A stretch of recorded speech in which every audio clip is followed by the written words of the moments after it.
마태복음 16장 21절에서 28절 말씀 묵상입니다. 이때로부터 예수 그리스도께서 자기가 예루살렘에 올라가 장로들과 대제사장들과 서기관들에게 많은 고난을 받고 죽임을 당하고 제3일에 살아나야 할 것을 제자들에게 비로소 나타내시니 베드로가 예수를 붙들고 항변하여 이르되 주여 그리 마옵소서 이 일이 결코 주께 미치지 아니하리이다. 예수께서 돌이키시며 베드로에게 이르시되 사탄아 내 뒤로 물러가라. 너는 나를 넘어지게 하는 자로다. 내가 하나님의 일을 생각하지 아니하고 도리어 사람의 일을 생각하는 도다 하시고 이에 예수께서 제자들에게 이르시되 누구든지 나를 따라오려거든 자기를 부인하고 자기 십자가를 지고 나를 따를 것이니라. 누구든지 제 목숨을 구원하고자 하면 잃을 것이요 누구든지 나를 위하여 제 목숨을 잃으면 찾으리라. 사람이 만일 온 천하를 얻고도 제 목숨을 잃으면 무엇이 유익하리요? 사람이 무엇을 주고 제 목숨과 바꾸겠느냐? 인자가 아버지의 영광으로 그 천사들과 함께 오리니 그때에 각 사람이 행한 대로 갚으리라. 진실로 너희에게 이르노니 여기 서 있는 사람 중에 죽기 전에 인자가 그 왕권을 가지고 오는 것을 볼 자들도 있느니라. 23절 사탄아 내 뒤로 물러가라. 너는 나를 넘어지게 하는 자로다. 내가 하나님의 일을 생각하지 아니하고 도리어 사람의 일을 생각하는도다. 21절에 이때로부터는 바로 제자들이 예수께서 그리스도이시며 하나님의 아들이심을 밝히 깨닫고 고백한 그 다음부터입니다. 이때부터 예수님께서는 자신이 십자가에 달려 돌아가실 것을 말씀하셨습니다. 베드로는 즉시 말렸습니다. 베드로가 말린 것은 예수님을 향한 연민일 수도 있고 자신들이 꿈꾸던 미래가 산산이 부서지는 것에 대한 염려 때문일 수도 있습니다. 그 이유야 성경에 분명히 나와 있지 않지만 너무나 인간적이고 충분히 납득할 만한 일입니다. 그런데 주님께서 사탄아 내 뒤로 물러가라라고 하셨습니다. 예수님은 베드로 속에 있는 사탄을 쫓아내신 것이 아닙니다. 조금 전까지 반석이라고 칭하시며 천국 열쇠까지 주셨던 그 제자에게 사탄이라고 부르신 것입니다. 이 말씀은 베드로가 곧 사탄이라는 의미가 아니라 베드로가 인간적인 생각에 예수님의 사역을 망치는 사탄의 도구 역할을 하고 있음을 책망하신 것입니다. 칭찬받던 제자가 사탄의 하수인이 되는 것이 이렇게 한순간입니다.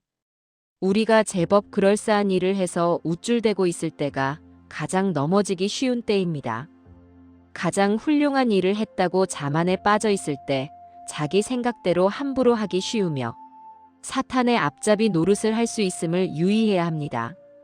저 나름대로 제법 그럴싸한 사역을 하고 있다고 생각하여 자만심에 빠져서 모든 것을 아는 체하고 모든 것에서 내 주장을 관철하려고 하며 고집 부리고 오만한 자리에 앉았던 적이 얼마나 많았는지 모릅니다. 저의 이러한 과거가 너무나 부끄럽습니다. 그런즉 선줄로 생각하는 자는 넘어질까 조심하라는 말씀을 기억하십시오. 베드로는 무엇을 잘못한 것일까요? 그것은 하나님의 일보다 사람의 일을 더 우선으로 한 것입니다.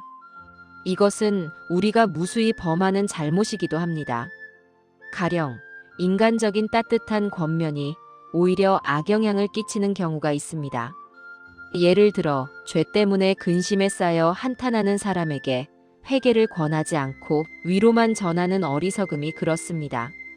그 결과 그가 회개할 기회를 놓치고 세상에 빠져 영원한 지옥에 가게 된다면 그 따뜻한 위로는 결국 사탄의 도구로 사용된 것에 불과합니다. 괜찮아라는 말 한마디가 어떤 사람에게는 큰 위로가 되지만 어떤 사람에게는 큰 독이 됩니다. 이를 분별하여 적절하게 사용할 수 있는 지혜가 필요합니다. 인간적인 연민과 따뜻한 배려라 할지라도 적절한 때에 발휘되어야 진정한 덕이라는 사실을 잊지 말아야 합니다. 언제나 사람의 일보다 하나님의 일을 우선으로 생각해야 합니다. 예수님께서 사랑하는 제자에게 사탄아, 내 뒤로 물러가라라고 하신 단호한 태도는 우리가 본받아야 할 신앙의 태도입니다. 나를 사랑하고 염려해주는 사람조차도 나를 넘어지게 하는 자가 될 수 있습니다.